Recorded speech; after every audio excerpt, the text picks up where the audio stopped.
AP Congress అధ్యక్షురాలు YS Sharmila మీడియాతో మాట్లాడుతున్నారు. ఇప్పుడు లైవ్ చూద్దాం. ప్రవేశపెట్టడం జరిగింది. ఆరోగ్యశ్రీ పథకం ఒక మన రాష్ట్రంలోనే కాదు, ఎన్నో ఇతర రాష్ట్రాలలో కూడా ఇది అద్భుతమైన పథకము అని దీన్ని సర్టిఫై చేస్తూ ఎన్నో పక్క రాష్ట్రాలు కూడా దీన్ని కాపీ చేయడం జరిగింది. ఈరోజు మన భారతదేశంలో ఆయుష్మాన్ భారత్ అయినా, యుఎస్ లాంటి దేశాలైనా ఇలాంటి ఎన్నో ఈ ఆరోగ్యశ్రీ పథకాన్ని కాపీ చేయడం జరిగింది. అలాంటి ఆరోగ్యశ్రీ పథకం ఈరోజు ఏ స్థితిలో ఉందో, ఎంత దుస్థితి ఉందో ఒకసారి గమనించమని కోరుతున్నాం. వీళ్ళు ఈ లేఖలో చెప్పిన ప్రకారము సెప్టెంబర్ 23లో మాకు ఆఖరిన పేమెంట్స్ వచ్చాయి. సెప్టెంబర్ 23 తర్వాత మాకు పేమెంట్స్ రాలేదు. ఈ రోజుటి వరకు అప్పటి నుంచి బకాయిలు వేసుకుంటే స్పెషాలిటీ హాస్పిటల్స్కి సంబంధించే 2500 కోట్ల రూపాయలు ప్రభుత్వం కట్టాల్సి ఉంది. ఇక ప్రైవేట్ హాస్పిటల్స్ అన్నీ కలుపుకుంటే 3000 కోట్ల రూపాయలకు పైగానే బకాయిలు ఉన్నాయి అని అంచనా. మరి ఇంత అద్భుతమైన ఆరోగ్యశ్రీ పథకానికి జగన్మోహన్ రెడ్డి గారు, రాజశేఖర్ రెడ్డి గారు కొడుకయ్యుండి నేను వారసుని అని చెప్పుకుంటూ జగన్మోహన్ రెడ్డి గారు సెప్టెంబర్ 23 తర్వాత ఆరోగ్యశ్రీకి బిల్లులు ఎందుకు కట్టలేదు? జగన్మోహన్ రెడ్డి గారు సమాధానం చెప్పాలి. అసలు రాజశేఖర్ రెడ్డి గారికి ఈ పథకం ఎంత ఇష్టమైన పథకమో జగన్మోహన్ రెడ్డి గారికి తెలియని విషయం కాదు.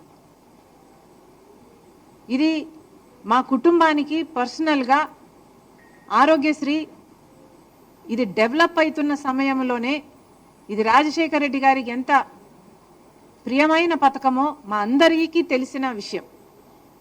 అలాంటిది జగన్మోహన్ రెడ్డి గారు సొంత కొడుకై ఉండి నేనే వారసుని అని చెప్పుకుంటున్నారు కదా. మరి అలాంటప్పుడు రాజశేఖర్ రెడ్డి గారి ఆరోగ్యశ్రీ పథకానికి మీరు బిల్లులు ఎందుకు కట్టలేదో జగన్మోహన్ రెడ్డి గారు సమాధానం చెప్పాలి. సెప్టెంబర్లో లాస్ట్లో 2023 సెప్టెంబర్ 3లో 23కి లాస్ట్ బిల్లు వీళ్ళకి అందిందంట. దాని తర్వాత మాకు డబ్బులు అందలేదు, మేము ఎలా నడుపుకోవాలి అని వీళ్ళు అడుగుతున్నారు. ఈ రోజుకి దాదాపు 3000 కోట్ల రూపాయలు వీళ్ళకు అప్పులున్నాయి. మరి ఇప్పుడు చంద్రబాబు గారు ముఖ్యమంత్రిగా ఉన్నారు. చంద్రబాబు గారు ఆరోగ్యశ్రీ పథకానికి డబ్బులు ఎందుకు చెల్లించటం లేదు? ఈ అసోసియేషన్స్ వాళ్ళు మీ దగ్గరికి వచ్చి వాళ్ళ గోడు చెప్పుకొని ఆరోగ్యశ్రీ CEO దగ్గరికి వెళ్ళి మల్టిపుల్ టైమ్స్ మాకు చెప్పుకున్నా కూడా మమ్మల్ని అర్థం చేసుకున్న పాపాన పోలేదు. ఎన్నిసార్లు మా నివేదికలు ఇచ్చి మేము అలసిపోయాము. ఆ ప్రభుత్వానికి ఈ ప్రభుత్వానికి, రెండు ప్రభుత్వాలకి, అటు జగన్మోహన్ రెడ్డి గారి ప్రభుత్వానికి ఇటు చంద్రబాబు గారి ప్రభుత్వానికి ఇక మేము మా వల్ల కాదు అని వాళ్ళు ఈరోజు అల్టిమేటం ఇవ్వడం జరిగింది. మరి చంద్రబాబు గారిని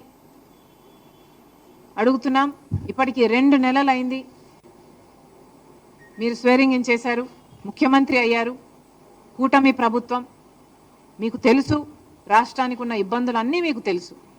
అయినా రాష్ట్ర భవిష్యత్తు నాది బాధ్యత అని మీరు భుజాన వేసుకొని కూటమి ప్రభుత్వం నేను చేయగలను, నాకు 40 ఏళ్ళ ఎక్స్పీరియన్స్ ఉంది అని మీరు చెప్పి అధికారంలోకి వచ్చారు. భవిష్యత్తు బాధ్యత నాది అని మీరు చెప్పి అధికారంలోకి వచ్చారు. మరి కూటమి ప్రభుత్వం మీద అయినప్పుడు, ఎన్డీఏ ప్రభుత్వంలో మీరు ఉన్నప్పుడు ఇక్కడున్న మీ ఎంపీలే కాదు, ఆఖరికి వైసీపీ ఎంపీలు కూడా ఎన్డీఏలోనే ఉన్నారు. అందరూ కలిస్తే 25 మంది ఎంపీలు. బీజేపీ పార్టీ మన ఎంపీలను వాడుకుంటుంది. మరి ఇలాంటప్పుడు మనకేం చేస్తున్నారు వాళ్ళు? మనకు కనీసం ఆరోగ్యశ్రీకి కూడా బిల్లులు ఇచ్చుకోలేని స్థితిలో మనం ఉన్నాము. ఉంటే ఎన్డీఏ ప్రభుత్వం ఏం చేస్తుందో చంద్రబాబు గారు బీజేపీ పార్టీ సమాధానం చెప్పాలి. మళ్ళీ చెప్తున్నాం, ఆరోగ్యశ్రీ పథకం అన్నది అద్భుతమైన పథకం.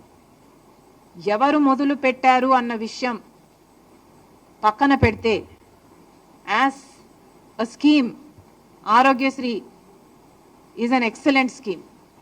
దేశ విదేశాలలో ఎంతో మంది దీన్ని మళ్ళీ ఎమ్యులేట్ చేయడం జరిగింది. కారణం, ఇది ఎంతో మంది పేద ప్రజలకు ఆసరా ఇచ్చే పథకం కాబట్టి ఈ ఆరోగ్యశ్రీ పథకాన్ని రక్షించాల్సిన బాధ్యత ప్రతి నాయకునికి ఉంది, ఇర్రెస్పెక్టివ్ ఆఫ్ పార్టీస్. ఎవరు అధికారంలోకి వచ్చినా కూడా. నాకైతే ఆశ్చర్యంగా ఉంది, జగన్మోహన్ రెడ్డి గారు సెప్టెంబర్లో బిల్లులు చెల్లించారు, ఆ తర్వాత ఆరోగ్యశ్రీకి బిల్లులే చెల్లించలేదు అని. అసలు ఆరోగ్యశ్రీకే కాదు, ఫీజు రీయింబర్స్మెంట్ కూడా బకాయిలు ఉన్నాయి.